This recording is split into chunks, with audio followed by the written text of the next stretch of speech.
The void at the edge of the Sol system felt unnaturally still, like the universe was holding its breath. On every tactical screen, on every bridge of every Terran starship, red markers multiplied until they filled the entire projection sphere. 10 alien battle groups, each larger than the whole Terran defense fleet. They arranged themselves in a perfect crescent encirclement around Earth's last line of protection. Their ships were like blades of obsidian, sleek, curved, and eerily quiet. Humanity had nowhere left to run.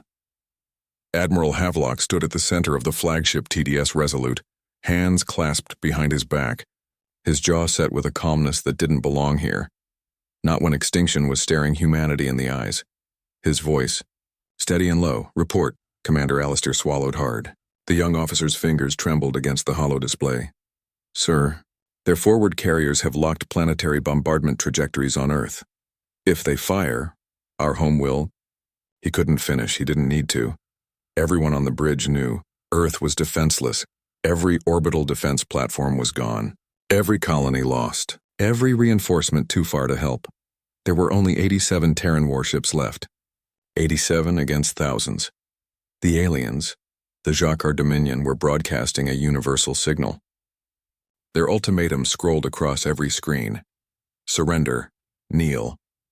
Accept servitude or humanity ends today. Silence again. A silence filled with fear. With questions. With whispered prayers. A junior sensor officer, a girl no older than 20, pressed her shaking hands together.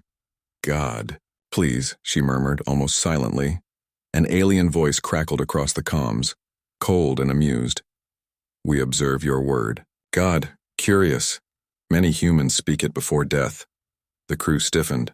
The enemy was listening. Admiral Havelock didn't flinch. He simply exhaled and whispered, to himself, to no one, or maybe to the heavens. "Not today." His expression sharpened. His mind was already calculating ahead, racing through impossibilities. The enemy believed the fight was over, which meant they weren't expecting a miracle. The tactical probability display flashed the harsh truth. Terran survival odds 0.03%, Commander. Alistair stared at it. "How are you still calm, sir?" Havelock didn't blink. "Because numbers are not." "God." The words struck something deep in Alistair, fear tangled with wonder. Havelock turned to the communications officer. "Mute all outgoing channels." The aliens continued mocking humanity through their broadcast, but now no human signal left the fleet. The Admiral wanted silence. Silence to think. Silence to breathe. Silence before the storm. He tapped his command pad. A wide tactical view filled the projection dome. Earth, a blue fragile marble, sat behind the fleet. Between them and annihilation was only his strategy, whatever that would become. A message appeared on the personal screen inside his wrist armor, from Daughter. "Dad, are you coming home soon?" His heart clenched for a fleeting moment. He closed the message gently, like placing a photograph face down so it wouldn't break him. Fear tried to push into his thoughts, but he shoved it out. Humanity had survived plagues, supervolcanoes, world wars, hunger, darkness. They survived because they refused to kneel. He looked once more at Earth. Everything he loved was there. Everything he needed to protect. He spoke. Tactical channel, fleet-wide. The bridge lights dimmed. Every ship's crew stopped moving. Every soldier's breath steadied, waiting for their admiral. The man known across the war as the one who turns defeat inside out. Havelock's voice carried a weight that silenced panic. "All hands, all ships. Listen well." The projection zoomed and highlighted orbital debris around Neptune and Jupiter. Broken satellites, destroyed cruisers, shattered moons. Chaos scattered across space like forgotten bones of war. "Weapons can fail," he said. "Shields can break. But the laws of gravity cannot be negotiated." Alistair's eyes widened. The realization was only a hint, a flicker, something insane yet brilliant. Havelock continued. "We are going to fall. With purpose." A hum of disbelief rippled across the fleet. "Silent circular formation," Havelock ordered. "Engines minimal. No transmissions. Let them think we are frozen." "Afraid," the navigation officer stuttered. "But sir, that formation is suicidal," Havelock finished for him. Only if they understand why. He stepped closer to the center display, while they mock us, while they wait for us to kneel. We will guide ourselves into gravitational corridors, slingshot, vectors around the gas giants. He traced a line, curving, beautifully across space, bringing the fleet into alignment with fast-moving debris fields, and when I give the order, we fire. But fire what? Another officer asked. Havelock turned, eyes fierce with a dangerous idea. The universe. For a moment, the crew forgot fear. They remembered who they were. Humans. The species that made fire from rocks. Ships from metal. And hope from nothing. The species that looked at a star and said, "We will go there." Havelock locked eyes with everyone, through screens, through hearts, and spoke the words that would echo across history. We may be the last, but we are not finished. We don't need odds, only opportunity, and I intend to take it. His hand hovered over the final command to initiate formation. Below the fleet, Earth slowly rotated. Clouds drifted over oceans that reflected sunlight like diamonds, billions of souls unaware that their fate hinged on this moment. Alistair's voice shook, but not from fear anymore. What if someone really wants us to win? Havelock allowed himself the smallest smile. Then let's make him proud. He pressed the command. Silent circular formation initiated. The screens dimmed. Engines shifted into a quiet whisper. The ships began to drift. Slow, lazy arcs that hid terrifying precision. From the alien perspective, the humans looked like they had surrendered, like they were praying. The Zha'kar commander laughed. Pathetic.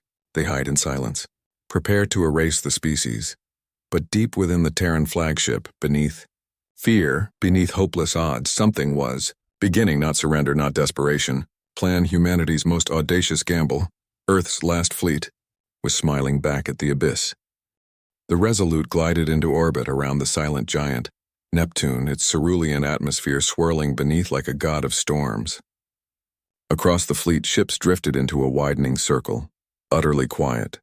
Engines throttled to minimum, heat signatures masked.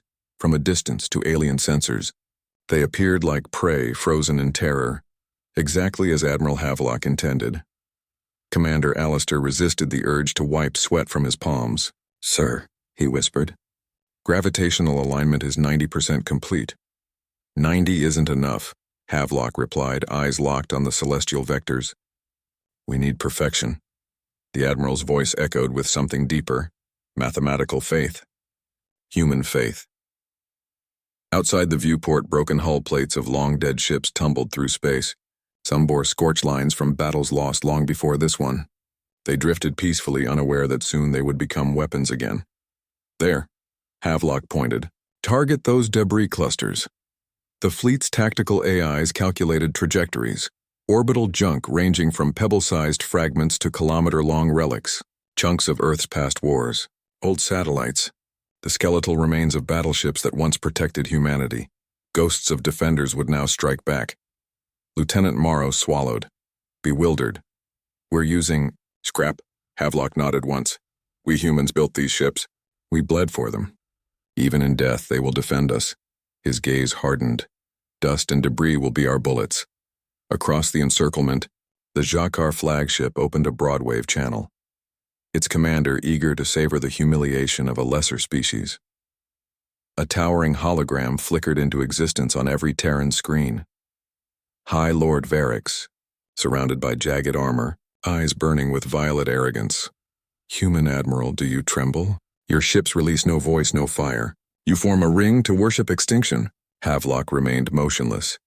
Varix leaned closer to the feed, smiling like a predator. "Speak, mammal. Your surrender amuses me." Alistair glanced nervously at the Admiral. "Should we respond?" No. That single word carried enough steel to silence every doubt. Havelock did not grant enemies the power of his voice. His silence was strategy. His silence was defiance. Deep within the Resolute, in the dim quiet before battle, crew members whispered prayers.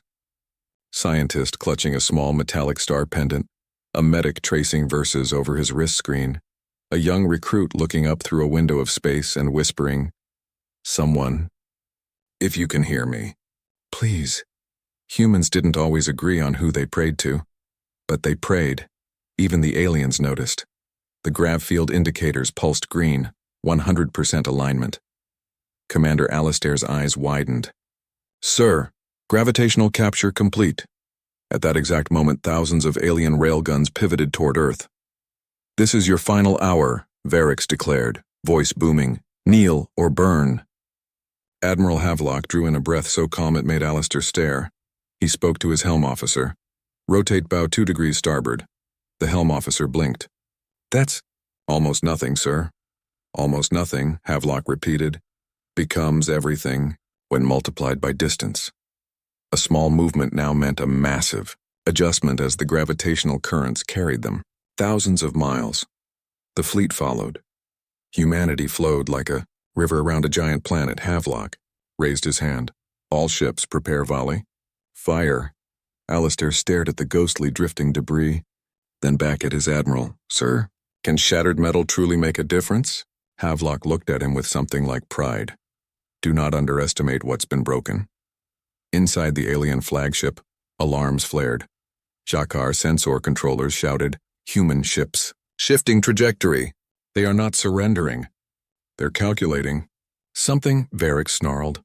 "Obliterate them." The first alien dreadnought charged its plasma cannons, but Havelock was already ahead. "On my mark," he commanded quietly. 3. The cannons glowed, preparing to fire. 2. A whisper of wind, automated life support. Stirring. 1. His fist came down like a judge's. Gavel fire. 87. Terran ships unleashed their full payload in perfect synchrony. But they didn't fire at the alien fleet. They fired at debris. Each shot struck dead hulls and loose plating, shattering them into billions of hypervelocity fragments. Storm of metallic shrapnel ignited across the starfield, accelerated by the great gravity well of Neptune, directly into the advancing alien formations. It was not a barrage, it was an avalanche, a supernova of shrapnel accelerating to hypersonic velocities, a billion microscopic bullets screaming through the void, invisible, deadly, unavoidable. Alien shield officers screamed, "Shields cannot track that many. We are blind. Impact." Impact. Every Zha'kar cruiser in the nearest battle group lit up with explosions as debris tore through armor like divine fury. Carriers ruptured. Fighters shredded. Ships buckled in silence, then blossomed into violent plumes of fire and gas. 1/3 of their forward line, gone. And still the debris storm grew. On the Resolute, the crew watched the impossible happen. Commander Alistair's eyes glistened with disbelief. You just turned garbage into a weapon." Havelock stood unmoving, still calculating, still planning 3 moves ahead. "No," he murmured. "Humans did." His eyes hardened. "This is only the beginning," High Lord Varix roared in fury, slam-cracking a control column into shards. "Humans do not destroy my ships." "They are not allowed to be clever." He spat commands. "Advance more carriers. Prepare annihilation beams." But tactical officers trembled. "My lord, our forward groups cannot approach. The debris field is accelerating. It follows gravity locks. We cannot stop it." Humanity had weaponized physics. The laws of the universe had chosen a side. The Terran fleet continued their silent drift, death, swirling behind them like the tail of a comet. Earth stood untouched. For the first time in this war, the aliens hesitated. Fear of humans, Alistair finally spoke. Voice soft, "Sir, if we survive this, history will remember your name." Havelock's eyes flickered toward Earth again, toward that little blue home. "I don't need history to remember me," he said quietly. There was warmth in his voice. "Now, humanity. Just my daughter." As the debris storm continued its deadly ballet, a comms officer whispered, "Sir, if this is how we fight when we're cornered, imagine what we could do if someone really watches over us." Havelock didn't answer. He just placed a hand over his heart and prayed that someone heard, because the battle was far from over. This was only round 1 and Earth still needed its miracle. The Zha'kar armada reeled backward like a beast struck in the eyes. Explosions rippled across their formation, and shattered hull fragments scattered through the void like dying stars. But the void does not grant long victories. Even as the debris storm continued to reap destruction, a deeper shadow emerged behind the chaos. It was massive, dwarfing the other alien ships, its hull plated with obsidian segments that flexed like muscle. The crew of the Resolute fell silent. Commander Alistair's voice barely escaped his throat. What is that? It was not a ship. It was a colossus, a living dreadnought, a creature engineered for war. Its roar, felt rather than heard, shook every screen, every hull, every bone. The Zha'kar called it the Harrower, the monster behind the Armada. The digital profile appeared with warnings flashing red: unknown biotech vessel armor, self-regenerating weapons. Planetary-level tacticians whispered in fear. Havelock stared into the abyss, unblinking. That, he said calmly, is their real weapon. As if in response, the Harrower's exterior plates unfolded, revealing glowing canals of liquid plasma coursing beneath its skin, like veins, filled with bottled supernova. The beast opened a maw-like weapon, port-charged energy built. Aliens did not come to fight a fleet, they came to exterminate a planet target. Alistair whispered. Earth sensors confirmed. The creature was aligning a beam straight toward humanity's home, billions of lives, one pull of the trigger. Havelock's jaw clenched. Get me firing solution, he commanded. Weapons. Can't scratch that hide. Sir, a gun officer stammered. Our strongest blast would barely. We're not aiming to kill it, Havelock snapped. Just wake its pain.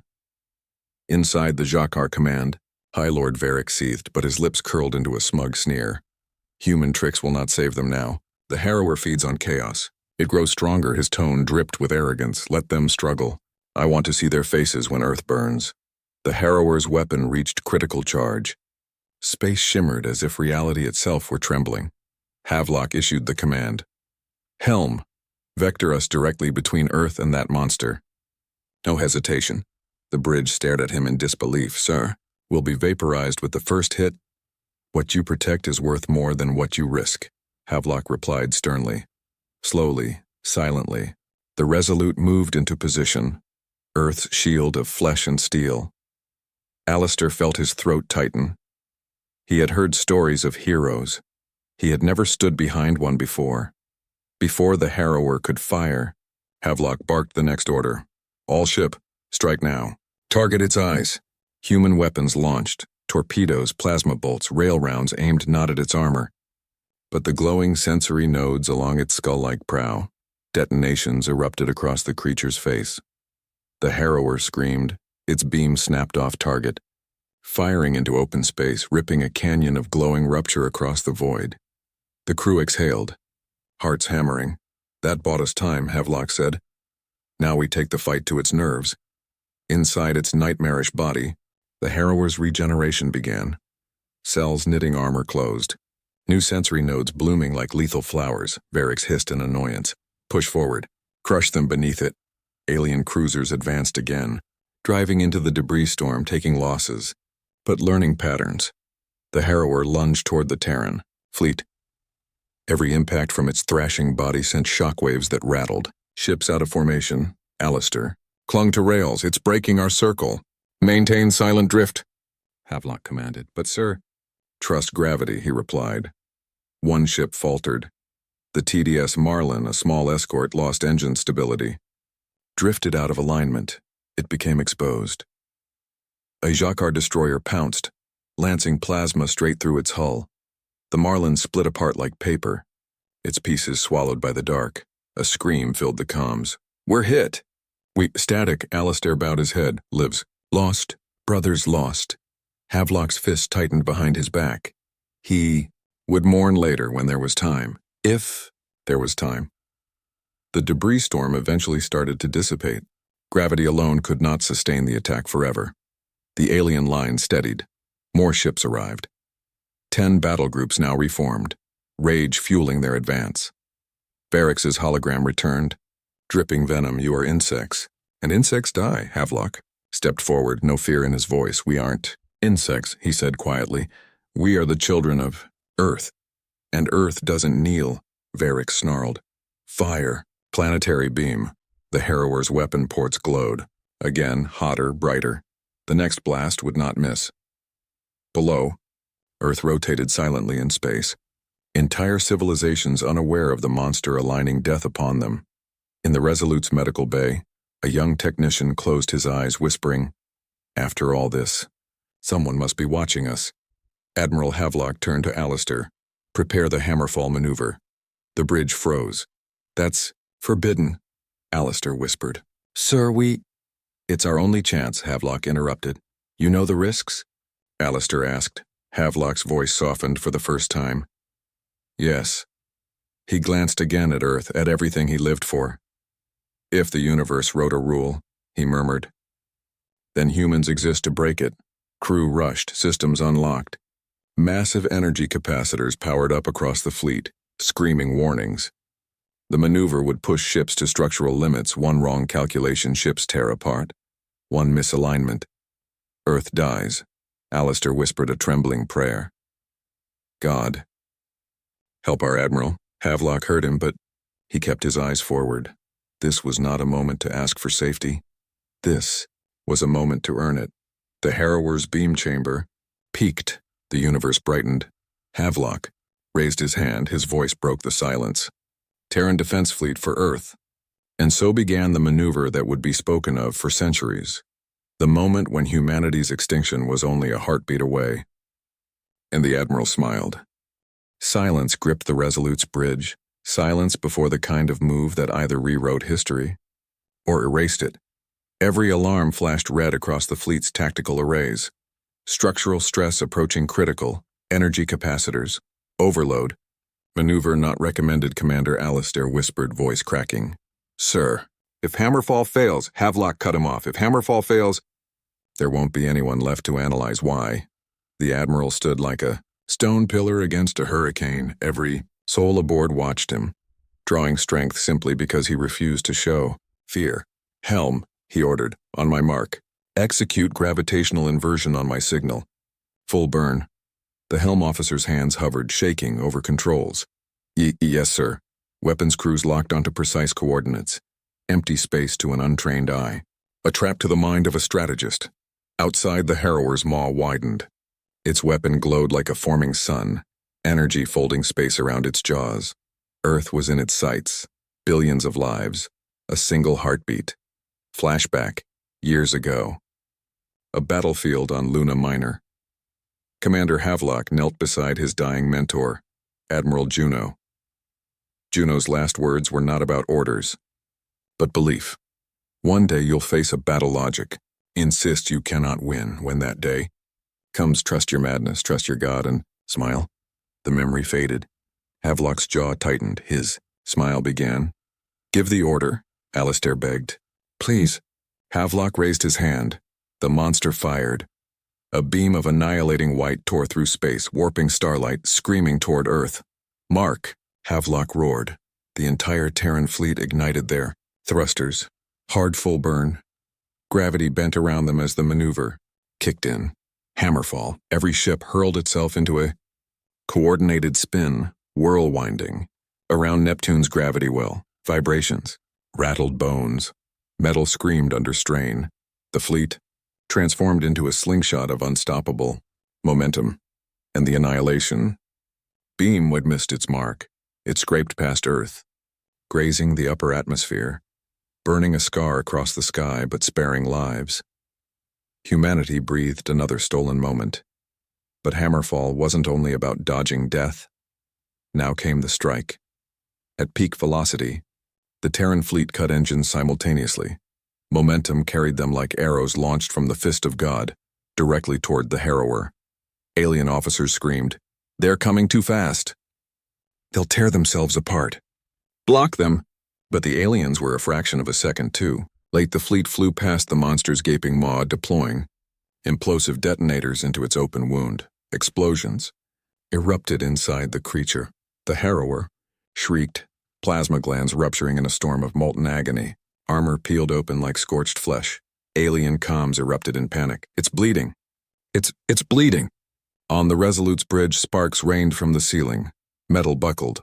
One console exploded, throwing a tech across the deck. "Hull fractures on 8 ships." A lieutenant cried, "Shields collapsing." Alistair clutched his chest. If any ships lost alignment, their speed would rend them apart. Hold formation. Havelock thundered. Not a ship drifted, not a captain disobeyed. It was madness, it was genius, it was human. The Harrower reeled. Its weapon systems flickered. Its roar weakened. For the first time ever, an alien superweapon felt something new. Fear high. Lord Varric slammed his clawed fists against his command altar. Impossible. Humans are weak. Worthless. They cannot hurt our god machine. But they did. Hurt it enough to show. Even gods bleed. The Terran fleet finally decelerated, Neptune's gravitational drag catching them, stabilizing rotation, preventing catastrophic disintegration. Systems rebooted. Breaths returned, and the view, the Harrower, once invincible, now floated wounded, its inner structures exposed as glowing tissue and metallic bone. Defensive ships scrambled to shield it. It wasn't dead, but it wasn't unkillable anymore. The bridge trembled. Crew coughed smoke. Blood-stained uniforms, but eyes. Eyes burned with fire. Alistair grinned through pain. You made it flinch. Havelock exhaled slow and steady. This war isn't over until we break that thing. And the Dominion learns, he whispered, that humanity refuses chains. He turned to the fleet. All ships, damage report. Prepare next assault cycle. A message pinged his secure channel. His daughter again. Daddy, I saw a bright line in the sky. Was that you? Don't let the scary monsters win. Please come home. His chest tightened, but he remained upright. Sir? Alistair asked gently. Havelock closed the message later. Duty first, love after, if he survived. The Harrower's wounds began to close, healing faster than expected. The creature inhaled, drawing power from the shattered ships nearby. It fed on destruction. It's adapting, the science officer warned. We won't get the same trick twice.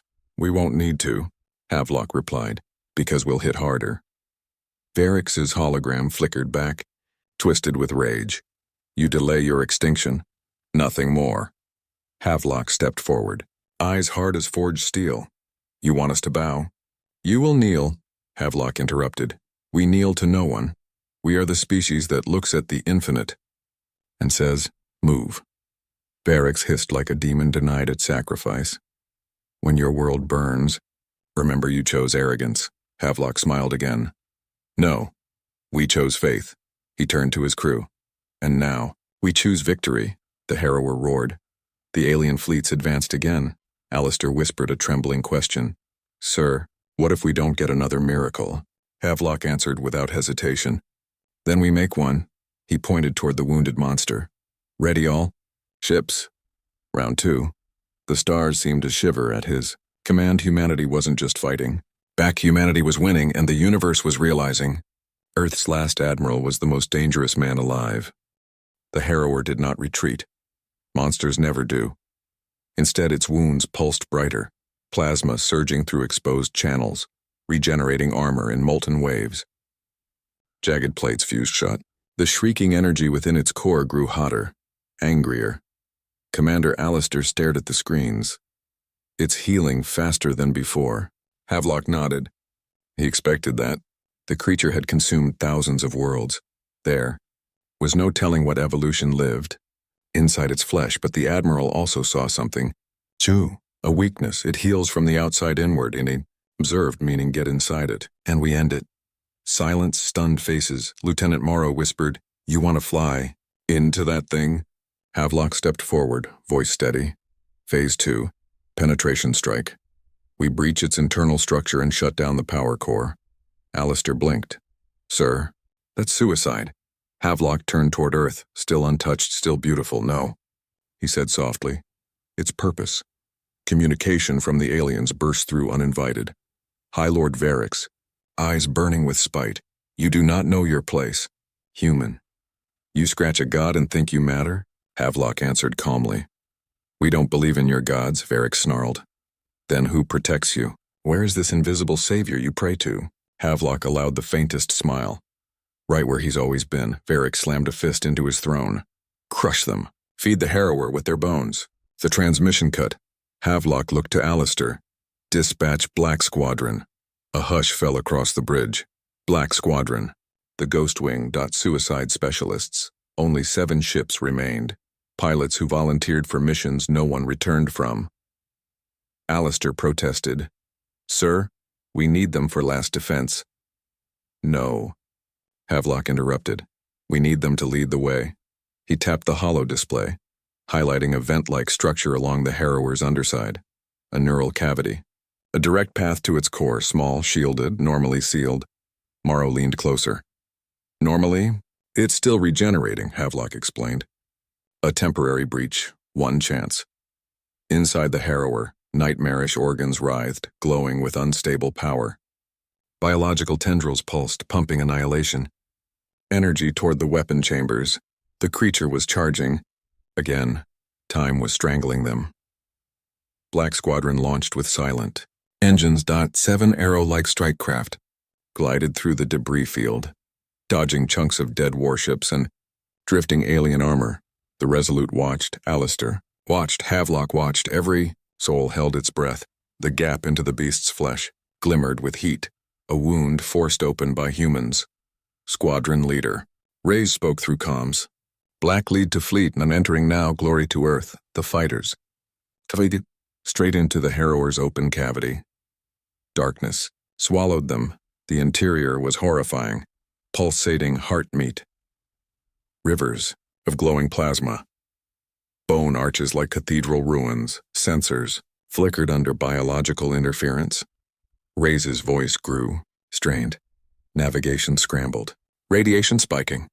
Tentacle-like appendages slithered, trying to crush them. The fighters weaved through narrow arteries, firing micromissiles into nerve, clusters that spasmed violently. Screams echoed through the comms. Metal, shrieking, pilot gasps. One fighter collided with a plasma vein, a sunbright. Explosion. Black 6 lost. A second was shredded by bioteeth closing behind them. Black 4 lost. Alistair closed his eyes, pain clear in his voice. We're sending them to die. Havelock put a hand on his shoulder. No one dies for nothing today. Inside the beast's core chamber, an swirling sphere of white-hot plasma, held stable by living tissue and metallic ribs, power enough to erase Earth 10 times over. Reyes gasped. Target acquired. All. Remaining fighters locked missiles. The harrower felt the threat. Its roar shook its insides, walls convulsing, tentacles surged like spears. Black 2, impaled. Black 5, crushed. Reyes shouted, "Firing core disruptors!" 4 missiles streaked toward the power sphere. Tentacles intercepted 2. But 2 hit a detonation like a star. Dying, the core spasmed, ripping. Through nerves, the harrower's entire body convulsed, its plasma weapon shut. Down, externally. The monster wailed in terrible pain, energy flickering across its hide. Inside, the last 2 fighters tried to escape. The way out began closing, bones snapping shut like jaws. Reyes screamed, "We're not making it." Static. Silence. Black. Squadron. Gone.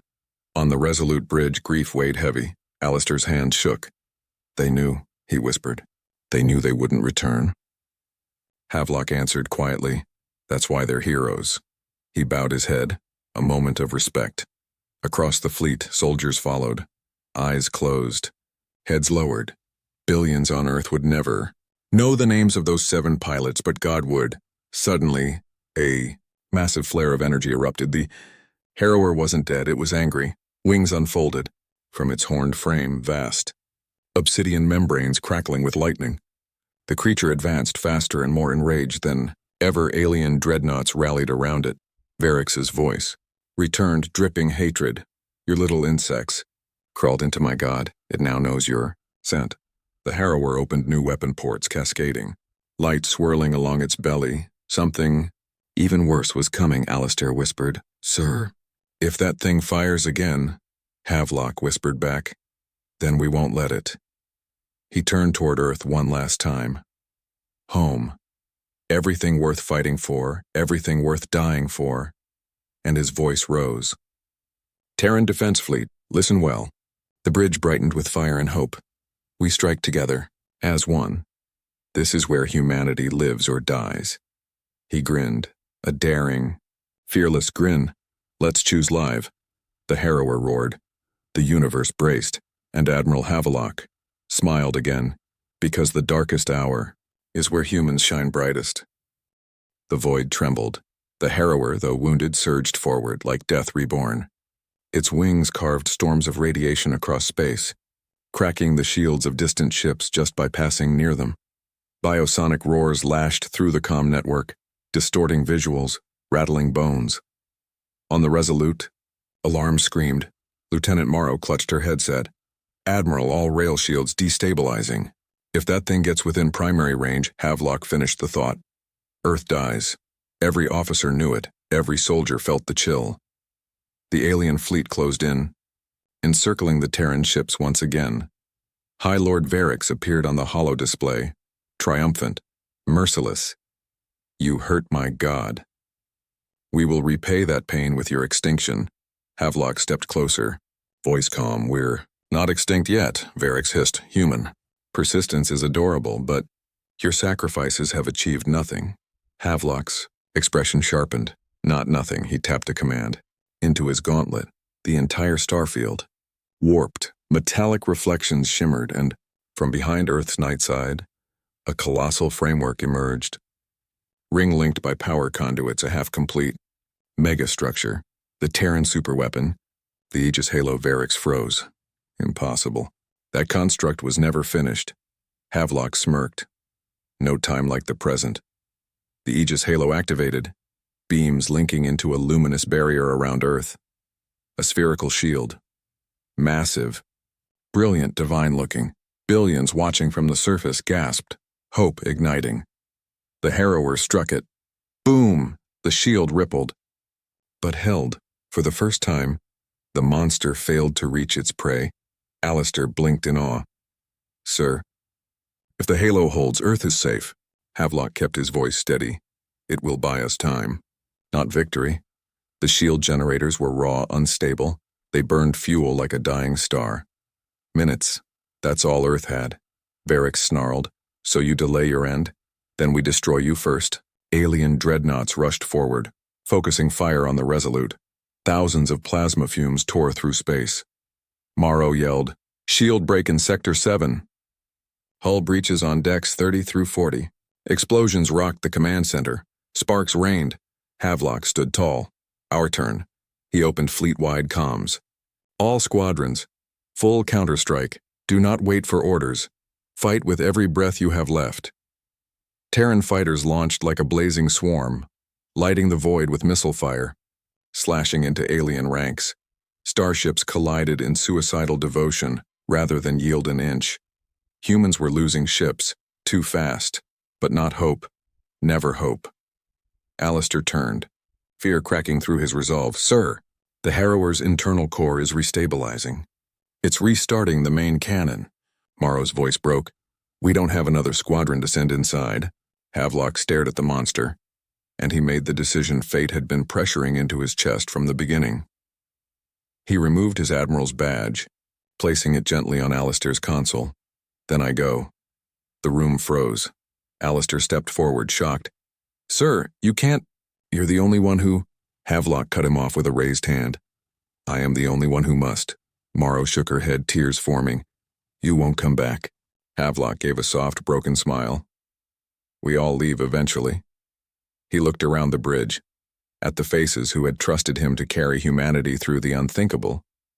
Soldiers who followed him into nightmares. You are the future, he said. I am just the shield that gets you there. A personal gunship rolled onto the launch deck. Black, fast, built for one pilot only, the Valor's Edge. Alistair ran after him. Let me come with you. No, Havelock replied gently. You need to survive. Someone must lead what remains.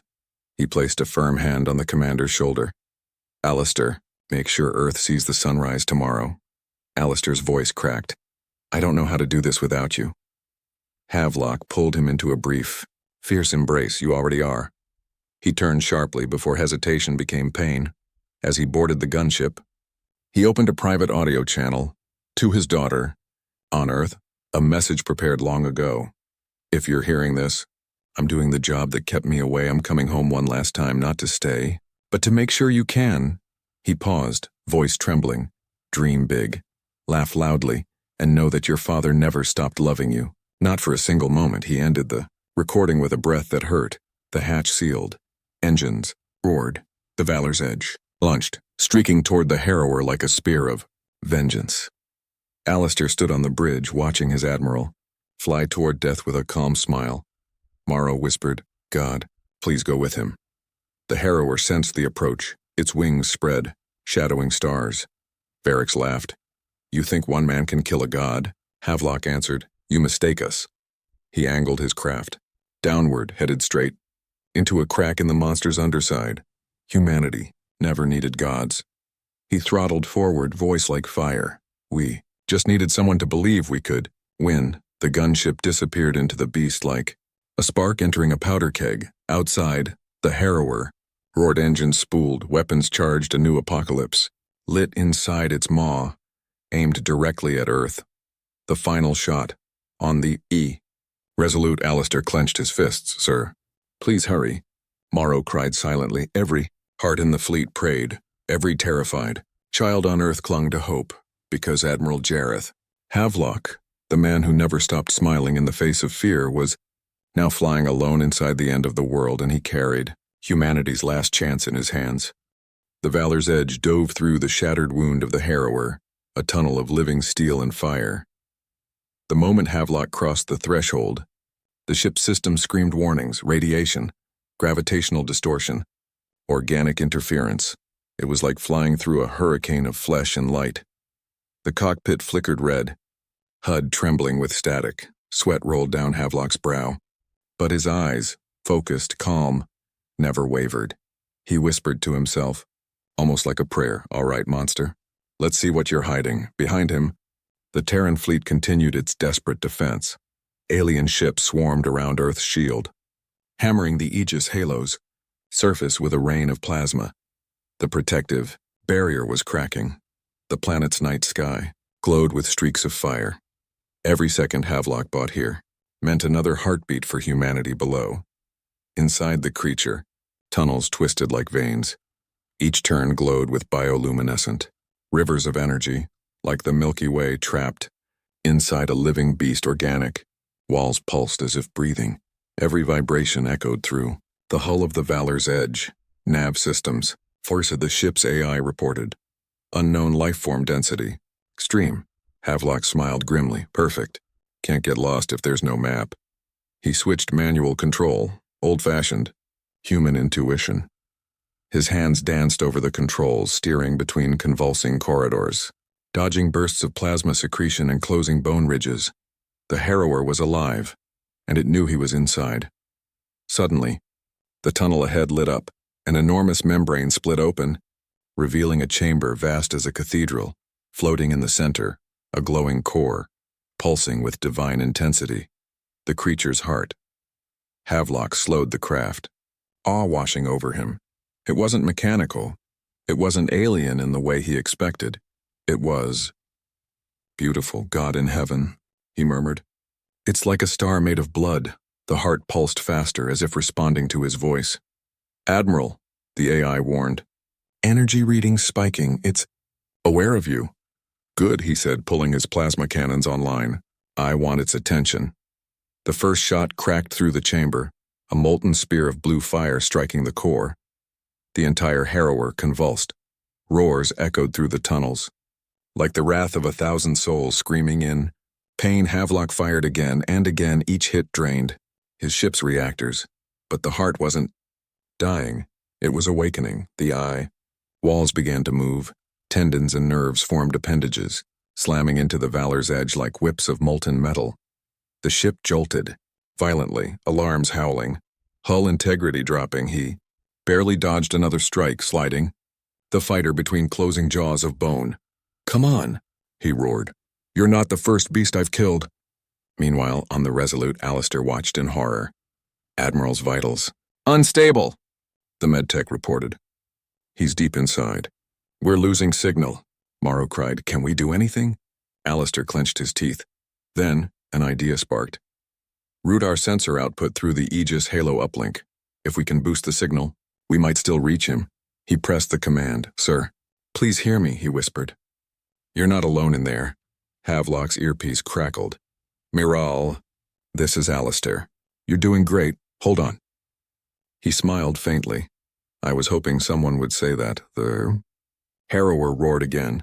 A massive surge of energy pulsed through its body, sending gravity waves, ripping through the tunnels. The Valor's edge was flung across the chamber, slamming into a ridge. Systems failed. Engines died. The lights dimmed. For the first time, everything went silent. Havelock sat in darkness, bleeding from a cut across his forehead. His breathing slowed, and then he saw it. Through the cracked cockpit glass, a form, moving within the heart, a humanoid shape, suspended in light. Eyes closed, calm, almost peaceful. Havelock's voice shook. There's something inside the core. He opened the manual override hatch, stepped into the vacuum suit, and walked out into the impossible. His boots sank into the creature's living floor.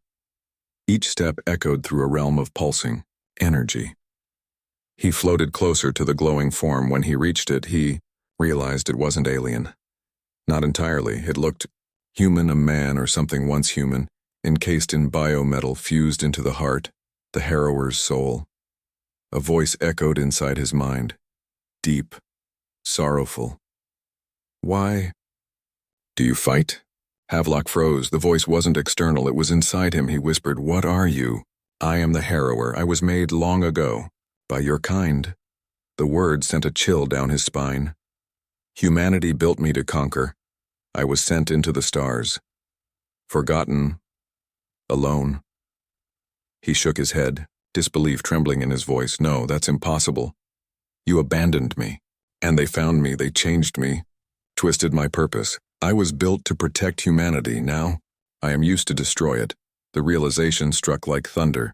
The harrower wasn't alien at all. It was a lost human creation, enslaved by another species. Outside, the fleet continued to fight desperately. Alien cruisers slammed into human lines. The Aegis Halo's power began to fail, cracks spreading across the barrier. Earth's final seconds ticked away. Inside, Havelock pressed his hand to the glowing chamber. I'm sorry, he whispered. We never meant this. Then end it, the harrower replied softly. Free me. The Admiral's eyes burned. How? My core is bound by their control lattice. You must destroy it, but it will kill us both. He didn't hesitate. I wasn't planning to live forever. You believe in something greater. Don't you? Havelock smiled faintly. Always have. Then, I envy you, human. A single tear floated from his eye as he pulled the detonator from his belt. A microfusion bomb. Enough to ignite the core. He placed it against the living heart. Tell me. Will it hurt? Havelock whispered only for a moment. The harrower pulsed one last time, like a heartbeat that finally found peace. The Admiral saluted. For Earth, he said quietly, and pressed the trigger. A blinding light consumed the chamber, pure, endless, radiant. Outside, the Terran fleet saw a single flash from within the monster. Then came silence. The harrower froze, its wings folding, its roars fading. The creature's entire body shattered into glowing fragments, a dying supernova of light and ash. And at its heart, one small ship burned brighter than them all. On the Resolute, Morrow whispered through tears, he did it. Alistair lowered his head. Yes, he said, softly, but at a price. Earth's skies cleared, the shield dimmed, and humanity looked upward at the first dawn in years not shadowed by war. The war wasn't over, but it had changed. Because the universe had learned one eternal truth. Humanity bows to no empire, and one man's courage had turned a weapon of extinction into a monument of hope. The battlefield was silent, not the kind of silence that follows victory, but the silence that comes after a miracle. Fragments of the harrower, once the universe's terror, drifted across the black sea of space like glowing embers of a fallen god. The wreckage shimmered faintly, scattering across the void, slow, graceful, almost peaceful, and at the center of it all, Earth turned beneath the pale light of dawn, for the first time in living memory. No alien guns fired upon her skies. On board the Resolute, Commander Alistair stood on the bridge, staring at the long-range visuals. The crew around him didn't speak. Even the computers hummed quietly, as if mourning. In the heart of every Terran ship, Havelock's last transmission replayed on loop. For Earth, just 2 words, yet the entire fleet carried them like scripture. The ships dimmed their lights in unison. It wasn't a command, it was instinct. "Sir," whispered Morrow, voice trembling. "We confirmed it. The Harrower's core, completely gone." Alistair nodded slowly. "And the Admiral? No signal, sir." Nothing left. He closed his eyes, his throat tight. The man who had taught him how to think, how to fight, how to hope, gone into legend. A quiet hour passed before anyone moved. The remaining fleet drifted above Earth, like guardians refusing to leave their post. Then Alistair spoke. "Prepare transmission to all channels, civilian, military, off-world relays. I want the whole system to hear this." The comms officer turned, voice weak. "What should we say, sir?" Alistair took a deep breath and looked out at the dawn. "Tell them," he said softly. The Admiral kept his promise. The broadcast reached every surviving colony, every hidden shelter, every outpost orbiting the dying moons of Mars. Children who had grown up beneath war alarms heard silence for the first time. Mothers wept. Soldiers removed their helmets and looked toward the horizon, as if expecting to see his ship still cutting through the void. In the refugee camp on Luna, an old priest whispered to a small crowd gathered around a flickering holoscreen. "Sometimes angels don't fall from heaven. They rise from Earth." On Earth itself, the damage was staggering. Cities broken, oceans scarred, skies still filled with burning fragments. But amidst the devastation, people began to emerge. They stepped out from bunkers, from tunnels, from beneath the ashes of fallen towers. They looked up. For years, the stars had been symbols of fear. Now, for the first time in a generation, they glittered like tears of joy. That evening, Alistair stood on the observation deck of the Resolute, orbiting Earth. Below him, the blue planet glowed faintly beneath, auroras born from the shattered halo's energy. He held a small, metallic insignia, Havelock's Admiral badge, recovered from debris near the Harrower's last position. He turned it over in his hands. "You mad old man," he murmured. "You actually did it." Footsteps approached. Morrow joined him, his uniform still torn from battle. He didn't speak at first, just watched Earth. Then he said quietly, he believed the universe isn't chaos, that there's something guiding it. Alistair smiled faintly. He always did. "Do you believe that too?" He was silent for a long time. Finally he said, "After today, I don't know if it's luck or fate, but someone wanted us to live." They both watched the horizon, where sunlight broke across the curve of the world, and the words came naturally. Maybe that someone still watches. Later that night, deep inside the ship's data core, the AI began playback of the Admiral's personal log, automatically transmitted moments before the explosion. "To whoever finds this, don't remember me as a soldier. Remember what we stood for.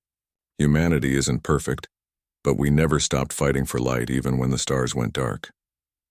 If you're hearing this, it means the war isn't over. But you've seen what one choice, one act of faith can do. Never stop believing, never stop being human." The log ended. Silence again. Deep, aching, but proud. Morrow wiped his eyes. "I didn't even know he recorded that." Alistair's voice was rough. He always planned ahead, even for death. A week passed. The Terran Council was restored. What was left of it? 1,000 systems still lay under enemy control. But the tide had turned. The alien armadas withdrew, broken and leaderless without the Harrower's psychic command. For the first time, they feared humanity, not for its weapons, but for its will. Earth became a beacon again. 100 surviving captains gathered in orbit to honor the fallen. They built a massive station from the wreckage of old ships, forged it into a single monument, the Havelock Spire. At its center, They placed the Admiral's insignia, the one Alistair had found, suspended in glass, forever orbiting the planet he died to save. On the day of the dedication, Alistair gave the speech. He stood before the vast crowd, thousands of officers, engineers, survivors, and children who would grow up free. He looked up at the stars, then spoke. He taught us that courage isn't the absence of fear, it's action in spite of it. He proved that one man, guided by purpose, can change the course of creation. He reminded us that we are not accidents in the dark. We are light, forged by a hand greater than any empire. The crowd stood in absolute silence. Then, slowly, the sound began, the unified salute of 1,000 voices shouting across the heavens. For Earth! The cry echoed through the void, bouncing from ship to ship, reaching even the ruins of the Harrower that still drifted beyond Mars. For Earth, for Havelock, for humanity. As the ceremony ended, Alistair remained behind, the stars reflected in his eyes, bright, infinite. He whispered softly, almost like a prayer. Admiral, if you can hear me, we'll finish what you started, and somewhere, far beyond the reach of light or time, something stirred, a faint spark, hidden within a fragment of wreckage floating through deep space. A heartbeat.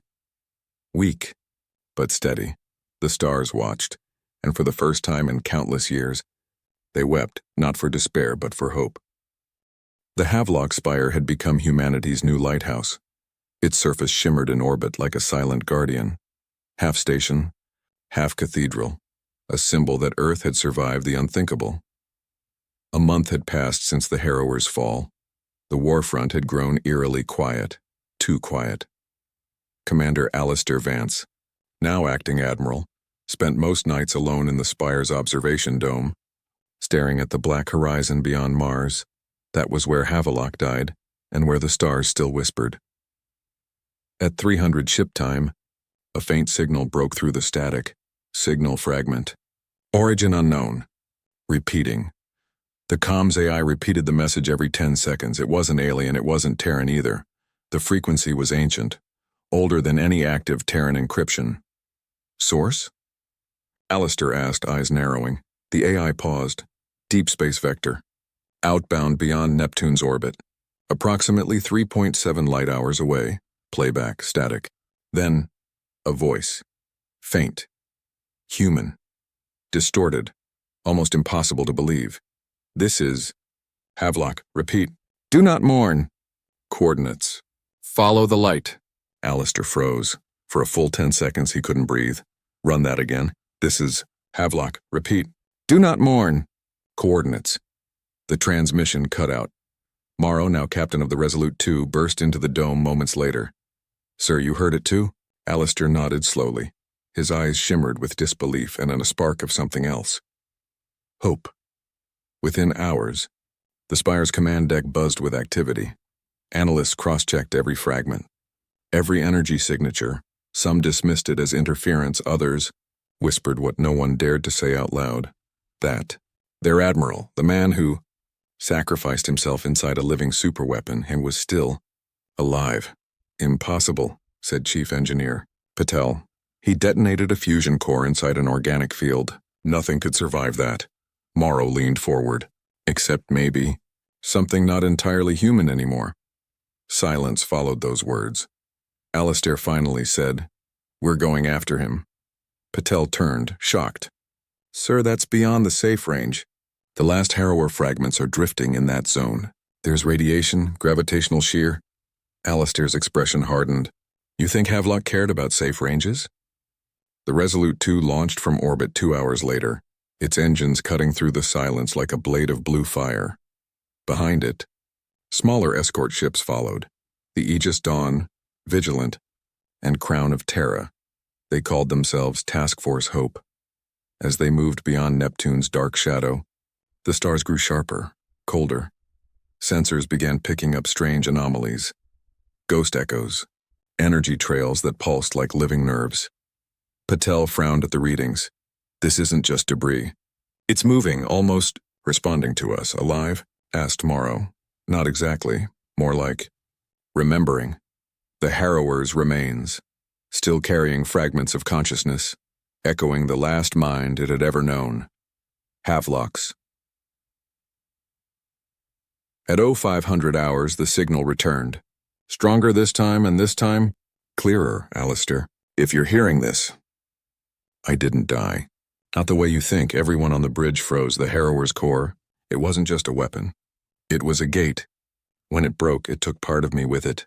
I don't know what I've become, but I can see things now. Patterns beyond stars. There's something coming, bigger than the war. Something that made the Harrowers afraid. The transmission flickered. You must find me before it finds Earth. Then silence. Morrow exhaled. Sir, if that's really him. Alistair didn't answer for a long time. He stared at the holomap where the coordinates blinked in the dark. It's him, he said finally. I know that voice. Then where are we going? Alistair's eyes lifted toward the abyss, past the edge of everything. Hours later, they reached the coordinates. There, floating in the dark, something massive, not debris, not a ship, something ancient, a structure half metal, half organic, dormant, glowing faintly with blue veins of energy. Its shape was impossible, a ring turning slowly, large enough to encircle the moon. The ship's scanners failed to identify any known material. It was older than human civilization, perhaps older than the galaxy itself. Patel whispered, Sir, that's not Harrower tech. No, said Alistair softly. It's what made them. The ring pulsed once, and suddenly, every screen went white. A voice echoed through every frequency, every neural link. You seek the one who defied the void. It wasn't human. It wasn't alien either. It was everywhere. Alistair steadied himself. Identify yourself. We are the architects. We built the first stars. We forged the Harrowers to maintain the balance. But one of them remembered. You. A bright sphere of light appeared at the center of the ring, and within it, a shape, a human silhouette. He calls to you because you share his will. Defiance. Faith. You are the anomaly in creation. Morrow whispered, Sir, is that? Alistair took a step forward. Havelock? The light shimmered and a face emerged. Yes, it was him. Changed. Eyes glowing faintly. Voice layered with static as if woven with light itself. You found me, Havelock said, half smiling. I wasn't sure anyone would. The crew stared in stunned silence. Some cried. Others simply fell to their knees.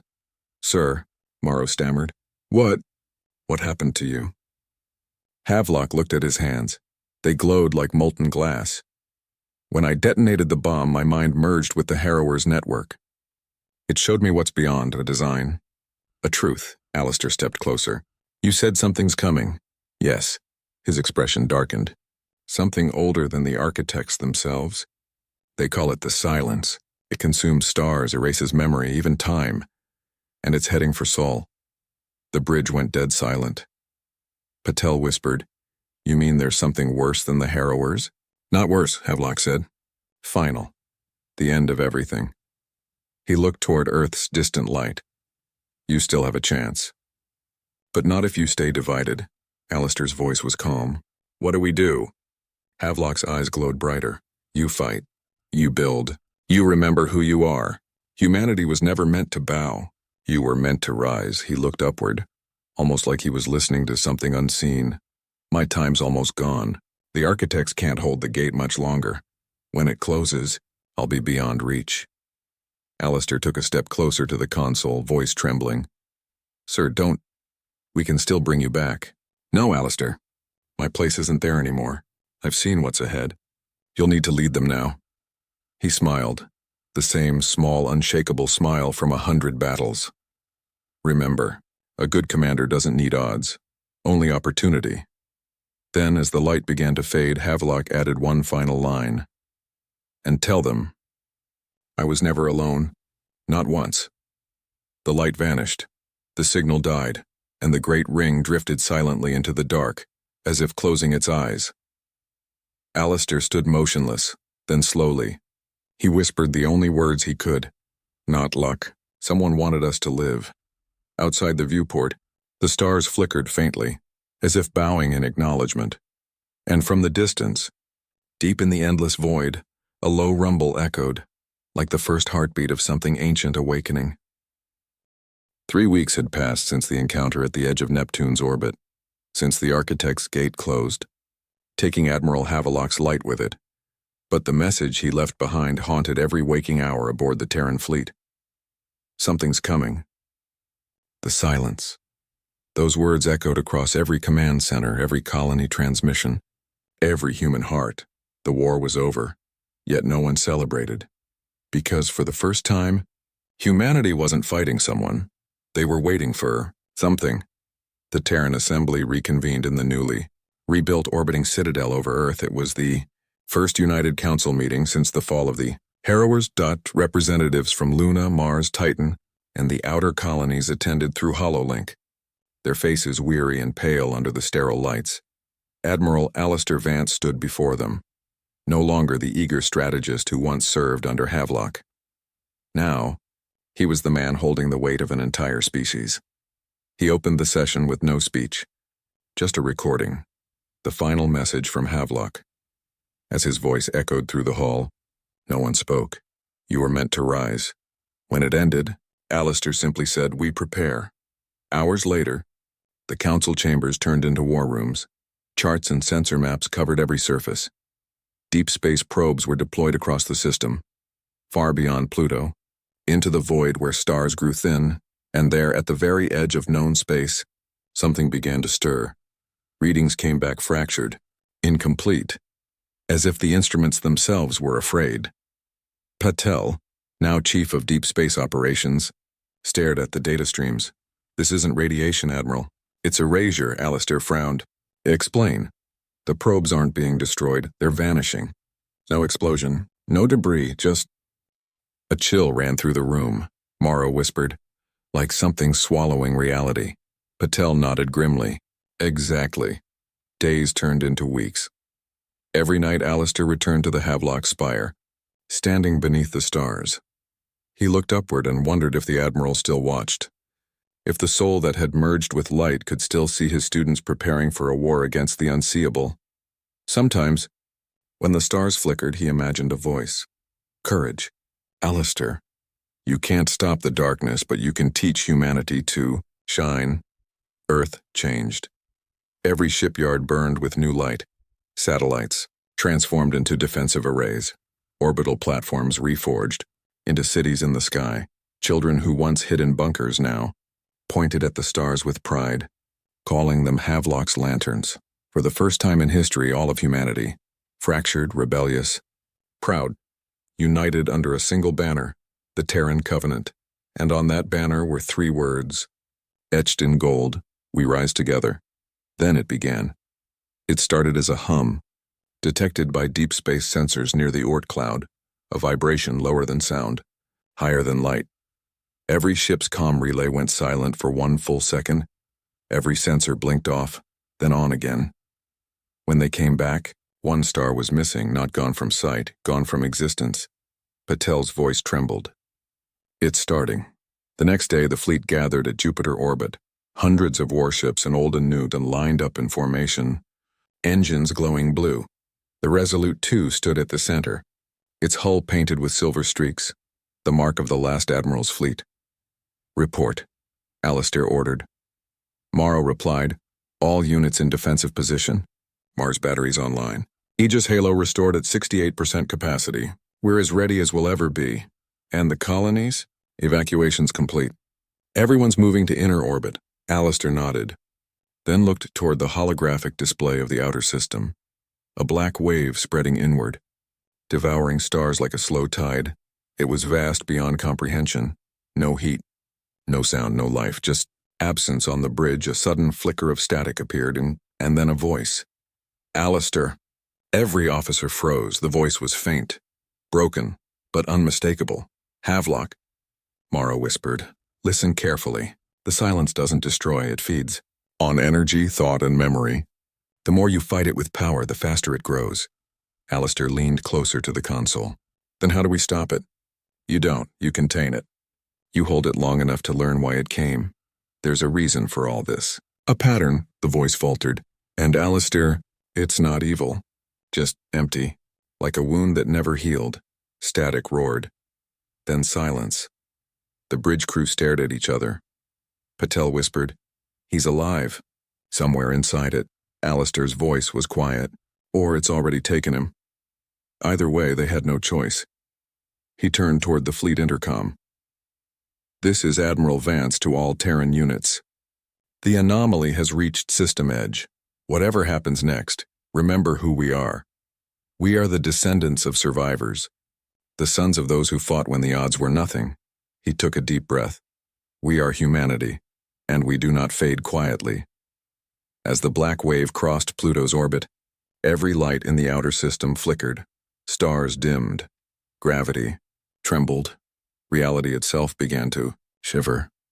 The silence had arrived, but the humans stood ready. They activated the Aegis Array, a planetary-scale defense grid powered by the sun's corona. Thousands of satellites formed a luminous sphere around Earth, Mars, and the inner worlds. When the wave touched the barrier, the sky ignited. Space burned blue. The air filled with the sound of energy screaming against nothingness. And still, the humans held, Morrow shouted. "Field holding at 60%, Patel called. "We can't repel it forever, then we don't," Alistair snapped. "We learn. Feed it signals, data. Give it something to understand." Within seconds, they flooded the void with encoded human history. Music, art, prayer, laughter, sorrow. Every fragment of what made them who they were. Billions of memories poured into the darkness. For a heartbeat, the black wave hesitated. It shimmered, as if thinking, and then it stopped advancing. All across the fleet, silence fell again. On every ship, on every planet, humans looked toward the stars, and for the first time, the void seemed to be listening. Alistair whispered, "Do you hear that?" Morrow frowned. "What?" He smiled faintly. The sound of a question. Hours passed. The silence pulsed, faintly glowing from within. It was changing color, like dawn breaking inside night. And deep within the anomaly, faint voices began to echo. Millions of them. Not in words, but in emotion. Memory, regret. The universe itself was remembering. Patel gasped. "Admiral, I think it's learning." Alistair nodded slowly. "Then we give it more." He opened the broadcast line and spoke directly into the void. "If you can hear us, we don't fear you. We're the children of dust, and yet we build stars. You may take our worlds, but not our will. We rise, and somewhere, far beyond sight, a faint voice answered, gentle, familiar, well said. Commander, Havelock's voice. Then, light. The black wave flared white, not destructive, but radiant, like dawn returning to a broken sky. The silence wasn't gone, not yet, but it was listening. And humanity had finally taught the void how to feel. Alistair looked toward Earth, shining like a jewel beneath the burning heavens, he whispered. "Not luck, not chance. Someone wanted us to live. And this time, he felt it. A presence vast and kind watching from beyond the stars." The darkness trembled. For hours, the silence had hovered at the edge of the Aegis Array, absorbing human memory, not devouring, not erasing, but studying. As if the universe's greatest void had just realized there was something worth understanding inside the tiny sparks of humanity. Admiral Alistair Vance stood on the bridge of the Resolute 2, eyes locked on the display where the black wave pulsed like a heartbeat. "Status?" he asked quietly. Morrow checked the readings. "The anomaly has stabilized. It's not advancing, but it's not retreating either." Patel leaned forward, hands shaking. "It's waiting for what?" Morrow asked. Alistair already knew. "For us." A final transmission arrived, one that froze every beating. Hard in the fleet. It wasn't from Havelock. Not exactly. It was millions of voices combined, one human, alien, something more. "We are memory. We are the wounds of creation. Tell us, why should existence continue?" The bridge crew exchanged terrified looks. Patel whispered, "It's asking us to justify the universe." Morrow stepped back. "Sir, we're soldiers. Not philosophers. Alistair stepped forward. We're human, he said, voice steady. He opened a direct channel. No filters, no encryption, just truth. He spoke to the silence. When we were hunted, we refused to kneel. When we lost everything, we built again. We laugh in the darkness. We weep for strangers. We love without reason. Images streamed from Earth, children playing, soldiers embracing, families rebuilding ruins brick by brick. We are fragile, Alistair continued. We break, we fall. But every time, we rise again. His voice caught, not in fear, but in memory. Admiral Havelock gave his life to protect people who would never know his name. Tell me, what greater proof of purpose exists than sacrifice for others? The silence pulsed and a shockwave rippled through the void. For the first time, the abyss responded. Pain, love, sacrifice. We do not understand, Alistair whispered. Then let us teach you. The inner worlds synchronized their broadcasts. Every Terran ship, colony, station, united into one chorus music. Flowed into the void, old symphonies. New songs written in bunkers during the war. Laughter followed. Crying, stories, whispered by mothers to children under starlight. The silence listened. Then, it changed. Colors rippled across its surface like dawn, bleeding through night. Voices emerged from deep within. Lost civilizations that the silence had consumed long ago. Remembering themselves, Patel gasped. We're restoring what it took, Morrow whispered, awestruck. We're healing it. But the hum returned, deeper now, and from the heart of the anomaly, a figure emerged. Admiral Havelock stood before them, not dead, not alive, reforged from light and memory. The crew fell silent. Havelock. Alistair breathed. The Admiral smiled, that same unshakable smile that led them through hell. You did it, Alistair, he said. You made the void feel. Alistair stepped closer, eyes burning. We're bringing you home. Havelock's expression softened. Home isn't there for me anymore. He looked toward Earth, glowing like a hope that never died. I'm part of this now. The silence needs a guide, someone to teach it what life means, someone to give it purpose. Alistair clenched his fists. That should have never been your burden. Leading humanity was never a burden, Havelock replied. It was an honor. The silence pulsed again, gentle now, curious, alive. What comes next? It asked. Havelock turned toward the vast dark. We explore. Together, we learn why the stars were made. We discover what lies beyond creation. He looked back one last time.